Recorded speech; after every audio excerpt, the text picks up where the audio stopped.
Hey, Tom Kerridge here. Welcome to Men's Health Weekender. Recipe for you. I mean, who doesn't love a bit of steak? This is a ribeye steak chasseur, okay? Simple cookery, big flavors, okay? You're gonna have 2 ribeye steaks for 2 people. Here I've got some bacon that I've just diced up, made crispy. Some of these crispy onions, all right? They're already crispy, all right? This is about making texture and flavor and crunch to go on the top. A shallot that I've just diced up. Some mushrooms, button mushrooms, some tomato puree, some thyme, bit of a stock cube, white wine vinegar, butter, and some beef consommé. Okay, so this is going to create the sauce and the flavors that's going to go with my steak. First thing I'm going to do is cook the steaks. Now, season them up. Salt. And don't be shy with it either, okay? The salt helps to draw moisture and form a lovely crust. Now the next thing, got a pan on here, heating up, medium heat. Good squirt of oil. Now the oil that I've used is an English rapeseed oil. Flavor wise it's fantastic, color is great. Then into that, I'm gonna put a good knob of butter. I'm going to let that butter melt and start to foam and get a fantastic colour. Now, butter, we're cooking in that, what looks like quite a lot of fat, and that's absolutely fine, but it's all about the flavour. We're trying to drive flavour as much as possible. And the butter works with cooking steaks for 2 reasons, okay? First and foremost, it is about what it tastes like. It tastes lovely. But secondly, as butter melts, it caramelizes and it almost burns, okay? You can burn butter. There's buttermilk solids that are in there and they go all nutty and brown, and that nutty and brownness is, well, it's flavour, which is great, but it's also colour, and that will help to give a wonderful colour on our steak. We want that caramelization. You can see the butter beginning to foam and bubble away, but at the minute it's still quite really light. Quite light in colour, okay, and as it cooks out a bit more it starts to go golden and brown, and you can hear the fizzing stop, and now that means it's beginning to cook and the colours are going slightly darker, more orangey, and then at this point I'm going to put my steaks in. Now, these are 2 big ribeye steaks. Now, I love a ribeye steak. It's got this fantastic eye of meat. Then it's got the rib cap at the top, which is, I mean, flavour-wise it's great, texture is brilliant. And it's got that lovely bit of beef fat through the middle, all about flavour. So we're going to cook this steak for about 3 to 4 minutes each side, but don't be tempted to do all the moving about and pan shaking. What you want to do is leave it still, okay? When you leave it still, that's where it's got in contact with the bottom of the pan and it's beginning to caramelise, and that's where all those flavours are. Everyone loves kind of like a char grilled burger or something from the crispy ends of a roast beef. And that's what we're trying to do here, is create that lovely caramelized flavor that you get from meat when those natural sugars begin to cook and get that wonderful, rich, dark brown color. So whilst that steak is cooking, I'm just going to slice some button mushrooms. And we're going to use these for the sauce and the garnish for the beef.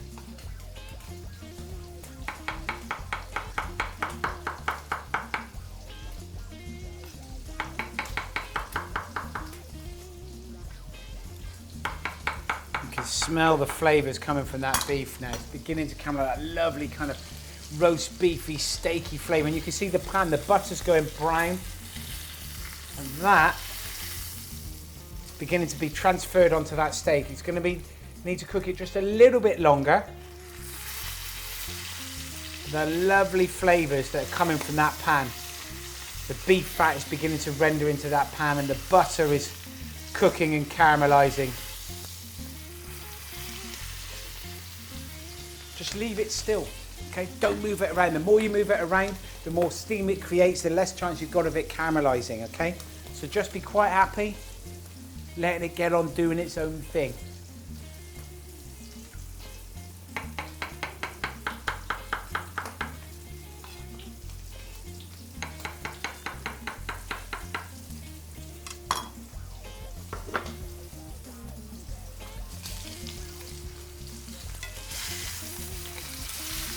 at that lovely colour. So we flip the steak over. We're going to get the same sort of colour on the other side, all right? Now I like my steak around about medium rare. So it's all about the cooking process, quite a high heat, letting it caramelise. But it is also, one of the most important things is about the resting of this piece of meat, okay?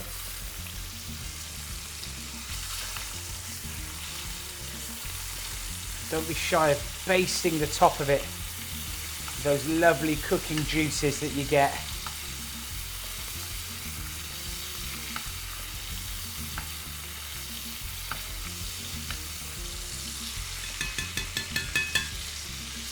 And it looks fantastic, bubbling away in that hot butter. Give it a little, still really quite spongy, okay? You need it to cook, all right? Don't bring it out too early. But also the last thing we want to do is overcook this.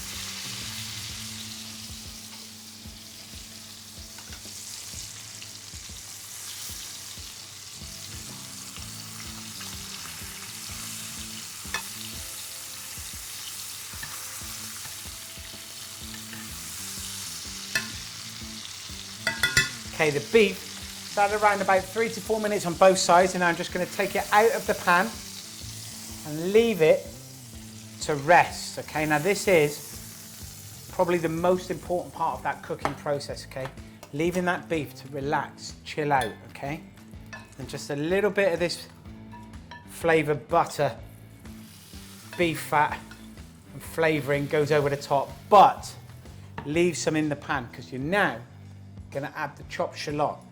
Going to use that to sweat down. You're just going to add the chopped shallot and sweat it down in that butter. And what it does, it kind of releases all those kind of flavours that are stuck on the bottom of that pan. And the shallot is beautiful for this. You could use an onion, but shallots contain, I mean, they're much sweeter than onions, and it works so nicely for a sauce like this. You can see they brown really quickly. They've taken on all the flavour from the bottom of that pan.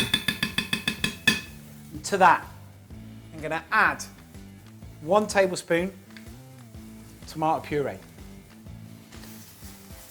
Cook that out just a little in the pan.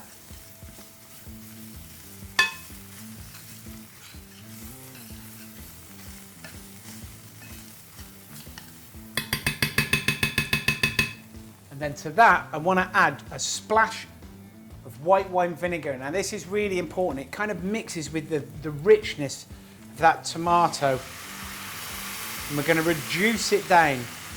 And this in classic cookery is called a gastric. But it's about trying to get that balance between acidity and sweetness. Now the tomatoes contain a lot of their own acid. And it's quite a strong, pungent flavour. But they also contain quite a lot of sweetness. Reducing this down and thickening it like this gives a wonderful base layer flavour to the sauce. And the next thing to go in is some of this. Now this is tinned beef consommé, all right? Now you could use beef stock if you wanted to, but this is amazing. Flavour wise is great. I'm just going to use about half a tin. I'm going to mix it together, bring it up to the boil. We're going to reduce it down with one of these. Crumbly chicken stock. Flavour, flavour, flavour. It's almost like works as a seasoning, which is fantastic for something like this. Big punchy tastes. Now, to go into this sauce. I'm now going to put my sliced mushrooms. We're just going to kind of reduce and cook it all down together to create that kind of lovely tomatoey chasseur-like sauce. And yes, it works really well with chicken. I mean, it's more famous as chicken chasseur, but with a piece of beef like this, it's fantastic. These mushrooms, they contain quite a lot of their own water, their own moisture. So that cooking process, they will release their own liquid. So it'll thin it out just a little bit at first, but then as it cooks out, it will thicken. And whilst that's thickening, I'm going to create the top to go on top of my steak. Okay, so here to mix together to go on top of my steak for crunch and texture, I have some pork scratchings. Now these are smoked paprika flavour. Smoky, crunchy, super tasty. I'm just breaking them up. Now these are the puff style pork scratchings, but you can use normal ones if you like. I like these, they're a little bit lighter.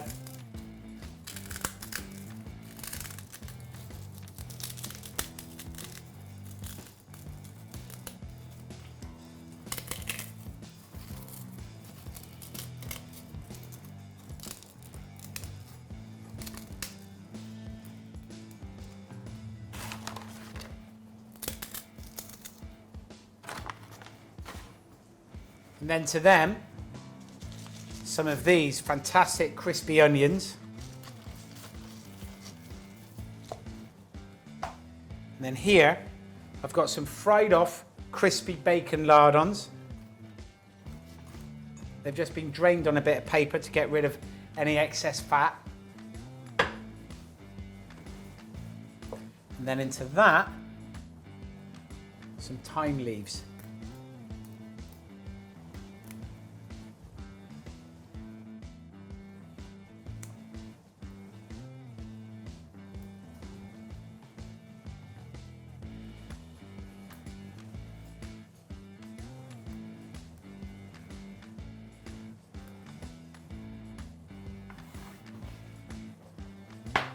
Then just give it a good mix together.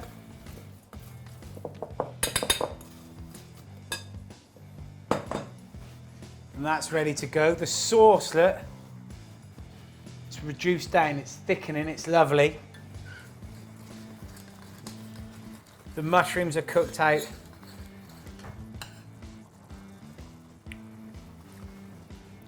Oh, the level of acidity there that comes from the tomato puree, but the sweetness of the onions and the richness of the body that you get from those mushrooms are absolutely fantastic. So we're pretty much ready to go.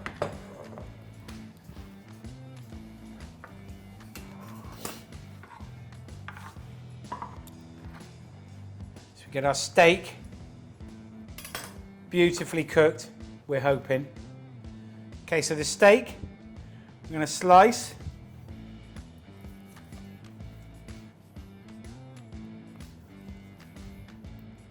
Lovely and pink in the middle. Well rested. Full flavoured. That lovely balance in a ribeye between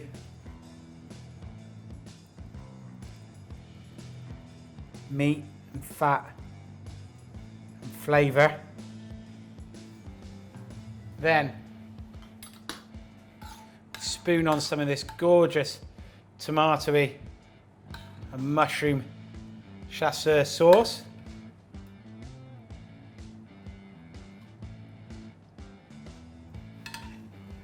And then to finish it off, the crunchy, lovely texture of the bacon and the pork scratchings and those crispy onion bits with those little flecks of thyme that come through it. That is a super quick, super easy, fantastic steak dish. Again, low in carbohydrate,